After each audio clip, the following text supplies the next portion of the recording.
लड़ाई उसी समाजवाद और सामाजिक न्याय की है, बिरसा, फुले, अम्बेडकर, गांधी, भगत सिंह के सपनों का बनाने की है। और लड़ाई यही है कि ये है तो सबके लिए हो, ये जिद हमारी है, बस इसी बात पर दुनिया से जंग जारी है। समाजवाद का तकाजा यही है, दो बातें हैं मोटी मोटी, हमें चाहिए इज्जत रोटी, मिटे गरीबी और अमीरी, मिटे चाकरी और मजबूरी, और रोटी कपड़ा सस्ती हो, दवा पढ़ाई मुफ्ती हो।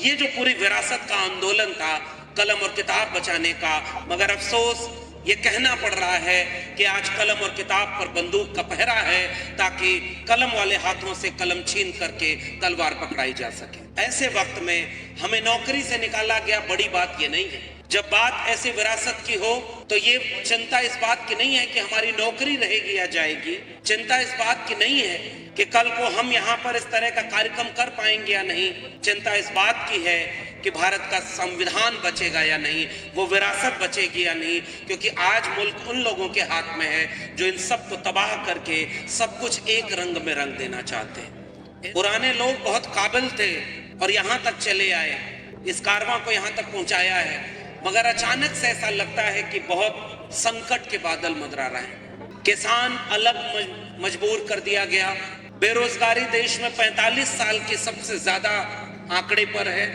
शिक्षा बेच दी गई है। और मेरे परिचय में कहा गया कि मैं 14 साल जिस दिल्ली विश्वविद्यालय को मैंने पढ़ाया, अचानक मुल्क के निजाम को लगा कि मेरे ख्यालात उससे मेल नहीं खाते, मेरे सवालों का जवाब उनके पास नहीं है, और ऐसी किसी सोशलिस्ट विरासत से, किसी इंसानी तहजीब से जुड़कर हमने बोलना क्या सीख लिया, सवाल पूछना सीख लिया।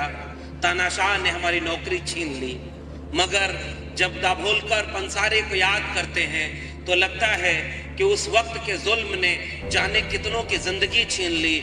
हम तो अब भी यहाँ खड़े हैं और बोल रहे हैं, इसलिए क्योंकि उनका कर्ज हमारे ऊपर है। और शाहिर कहते हैं, हम अमन चाहते हैं मगर जुल्म के खिलाफ गर जंग लाजमी हो तो फिर जंग ही सही। ये जंग कलम और किताब से लड़ी जाएगी, ये जंग तलवार से नहीं लड़ी जाएगी। क्योंकि एक संविधान बना तो उसे बदलने का ख्वाब देखते देखते कितना पापड़ बेलना पड़ता है। फिर भी जब माइक सामने आता है तो दिल में एक धर्म का राष्ट्र बनाने वालों की जुबान से यही निकलता है, नहीं भारत चलेगा तो भारत के संविधान से चलेगा। संविधान के पहले का भारत कुछ और था, संविधान के बाद का भारत कुछ और है। दिल में मनुस्मृति हो तो जुबान पर संविधान कितनी देर तक चल पाएगा। याच्यानंतर आपल्या सोबत बोलायला येतात प्राध्यापक लक्ष्मण यादव। प्राध्यापक लक्ष्मण यादव दिल्ली से है, जो अपनी बेबाक जो उनके ख्यालात हैं वो रखने के लिए माहिर है। आपने अभी मुझे लगता है कि लास्ट वीक में शायद से सुना होगा कि सरकार के खिलाफ जो बोलते हैं उनकी आवाज़ दबाई जाती है। अभी रसिका जी बोल रही थी कि हथियारबंद लोगों के साथ किस तरीके से क्या चीज़ें की जाती है, वैसे ही लक्ष्मण यादव जी के साथ हुआ। लक्ष्मण यादव खास इस प्रोग्राम के लिए दिल्ली से आए हैं। मैं विनती करूंगा लक्ष्मण यादव जी, आप सभी के सामने अपनी बात रखें। बहुत शुक्रिया।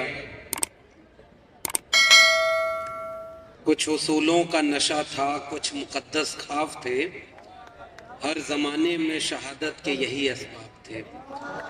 आज शान गुरु जी के 125वें समारोह में, जयंती वर्ष में, यहाँ आप सभी के बीच में आकर के उन्हें याद करने और सेवा दल पर पुराने उन लोगों के ख्वाबों को याद करने का मौका मिला जिन्होंने बहुत मुश्किल से एक कश्ती को निकाल करके यहाँ तक पहुंचाया था।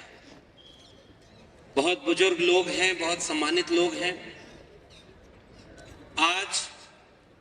आज के वक्त में 100 साल पुरानी बात को याद करना कि सेवा दल के 100 साल हो गए।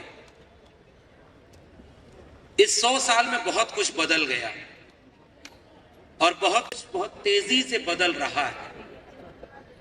मेरा मानना है कि पिछले 80-90 साल में जितना नहीं बदला होगा, वो पिछले 10 साल में उतना बदल गया। कहां तो एक कारवां चला था इस बात के भरोसे और यकीन के साथ कि एक आजाद मुल्क हम बनाएंगे तो उसे मोहब्बत से सजाएंगे, भारत के संविधान के न्याय, समता, बंधुता के मूल्य से आखिरी पायदान पर खड़े व्यक्ति को एहसास कराएंगे कि ये मुल्क बराबर का तुम्हारा भी है। उसे तालीम मिलेगी ये बिना देखे कि उसकी जेब में पैसे हैं कि नहीं है। वो आखिरी व्यक्ति को इज्जत मिलेगी ये बिना देखे कि उसका मजहब और जाति क्या है। इस ख्वाब को लेकर के एक कारवां चला था और महाराष्ट्र में खड़े होकर इस बात को कहना जरूरी है कि वो उसके बहुत पहले से चलता चला आया था। हजारों साल से इसकी कोशिश थी कि हम एक बराबरी की मोहब्बत भरी दुनिया बनाएंगे। उस कोशिश को एक अमली जामा पहनाया गया 26 जनवरी 1950 को, जब इस मुल्क का आईन, भारत का संविधान लागू हुआ और उस दिन ये भरोसा दिया गया कि हम सबको बराबर का नागरिक बनाएंगे। और मुझे लगता है कि चाहे वो साधना पत्रिका हो, चाहे वो एंटी कास्ट मूवमेंट हो, सोशलिस्ट मूवमेंट हो, इन सब का यही ख्वाब था। बिरसा, फूले, अंबेडकर, पेरियार, गांधी, भगत सिंह का ख्वाब था। और महाराष्ट्र में मैं फिर से याद करता हूं नरेंद्र दाभोलकर, कलबुर्गी और पंसारे, गौरी लंकेश का भी यही ख्वाब था कि हम एक बेहतर दुनिया बनाएंगे जहां कोई किसी के साथ ज्यादती न करे, किसी की हकमारी न करे। मगर अफसोस कि आज हम जिस मुहाने पर खड़े हैं, सबसे बड़ी चुनौती यही है। कैफी आजमी, जो कि मैं भी यूपी के आजमगढ़ का हूं, वो लिखते हैं, कोई तो सूद चुकाए, कोई तो जिम्मा ले उस इंकलाब का जो आज तक उधार सा है। आज भी कुछ उधार है, कुछ सफर बाकी है। पुराने लोग बहुत काबिल थे और यहां तक चले आए, इस कारवां को यहां तक पहुंचाया है। मगर अचानक से ऐसा लगता है कि बहुत संकट के बादल मंडरा रहे हैं। किसान अलग मजबूर कर दिया गया। बेरोजगारी देश में 45 साल के सबसे ज्यादा आंकड़े पर है। शिक्षा बेच दी गई है और मेरे परिचय में कहा गया कि मैं 14 साल जिस दिल्ली विश्वविद्यालय को मैंने पढ़ाया, अचानक मुल्क के निजाम को लगा कि मेरे ख्यालात उससे मेल नहीं खाते, मेरे सवालों का जवाब उनके पास नहीं है। और ऐसी किसी सोशलिस्ट विरासत से, किसी इंसानी तहजीब से जुड़कर हमने बोलना क्या सीख लिया, सवाल पूछना सीख लिया। तानाशाह ने हमारी नौकरी छीन ली। मगर जब दाभोलकर, पंसारे को याद करते हैं तो लगता है कि उस वक्त के जुल्म ने जाने कितनों की जिंदगी छीन ली। हम तो अब भी यहाँ खड़े हैं और बोल रहे हैं, इसलिए क्योंकि उनका कर्ज हमारे ऊपर है। और आज इस जगह से मैं शुक्रिया अदा करता हूँ कपिल पाटिल साहब का कि आपके जरिए ऐसी विरासत से फिर से जुड़ने का वास्ता मिला, समाजवादी आंदोलन से जुड़ने का वास्ता मिला। समाजवाद का तकाजा यही है, दो बातें हैं मोटी मोटी, हमें चाहिए इज्जत रोटी। मिटे गरीबी और अमीरी, मिटे चाकरी और मजबूरी, और रोटी कपड़ा सस्ती हो, दवा पढ़ाई मुफ्ती हो। ये जो पूरी विरासत का आंदोलन था कलम और किताब बचाने का। मगर अफसोस ये कहना पड़ रहा है कि आज कलम और किताब पर बंदूक का पहरा है, ताकि कलम वाले हाथों से कलम छीन करके तलवार पकड़ाई जा सके। ऐसे वक्त में हमें नौकरी से निकाला गया, बड़ी बात ये नहीं है। जब बात ऐसी विरासत की हो तो ये चिंता इस बात की नहीं है कि हमारी नौकरी रहेगी या जाएगी। चिंता इस बात की नहीं है कि कल को हम यहाँ पर इस तरह का कार्यक्रम कर पाएंगे या नहीं।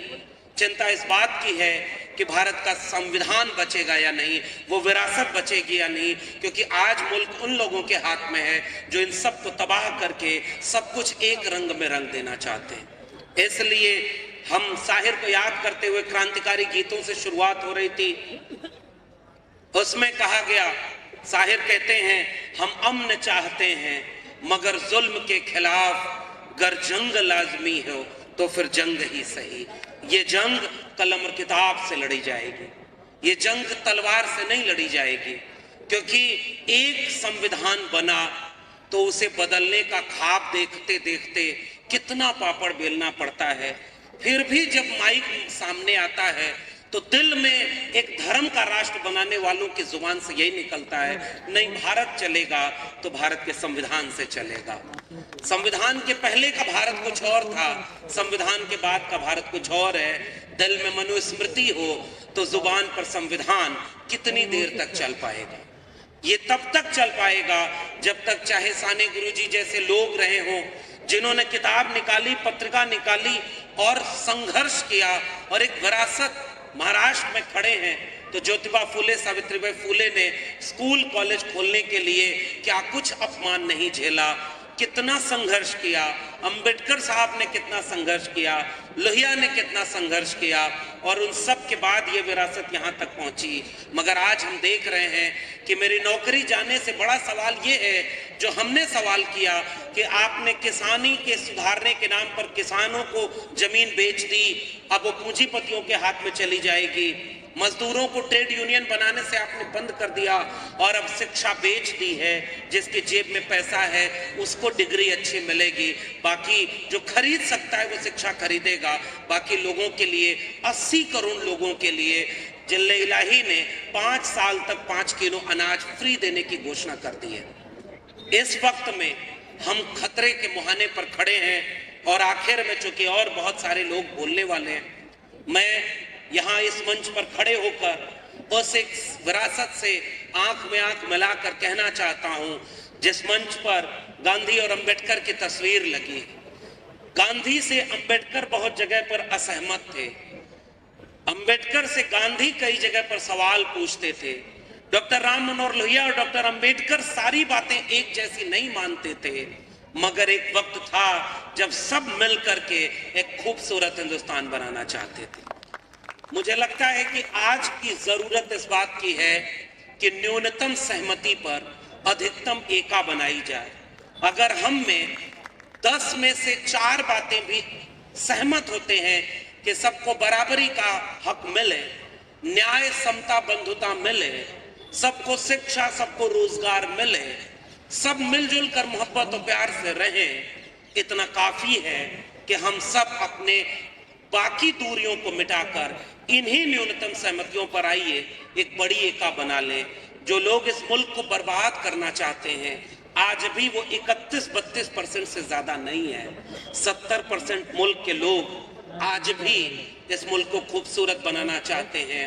जाते जाते मुझे ऐसे तमाम लोगों को याद करते हुए यही यकीन और भरोसा दिलाने का मन करता है कि हम एक बहुत समृद्ध विरासत के बल पर यहाँ तक आए। अगर इसी विरासत के लोग न होते तो ये मुल्क ऐसा नहीं होता। तो हमारे ऊपर कर्ज है क्योंकि हमने उस विरासत का फायदा उठाया है, संविधान का फायदा उठाया है। इसलिए बहुत कुछ जोखिम उठाकर लड़ाई लड़नी पड़ेगी, और लड़ाई उसी समाजवाद और सामाजिक न्याय की है, बिरसा, फूले, अंबेडकर, गांधी, भगत सिंह के सपनों का बनाने की है। और लड़ाई यही है कि ये है तो सबके लिए हो, ये जिद हमारी है, बस इसी बात पर दुनिया से जंग जारी है। ये है तो सबके लिए है, ये जिद हमारी है, बस इसी बात पे दुनिया से जंग जारी है। उड़ान वालों, उड़ानों पे वक्त भारी है, परों की अब के नहीं हौसलों की बारी है। मैं कतरा हो के भी तूफान से जंग लेता हूँ, मैं कतरा हो के भी तूफान से जंग लेता हूँ, मुझे बचाना समंदर की जिम्मेदारी है। दुआ करो कि सलामत रहे मेरी हिम्मत, ये एक चिराग कई आंधियों पे भारी है। बहुत बहुत शुक्रिया। ये चिराग आंधियों से भारी है। धन्यवाद लक्ष्मण यादव जी।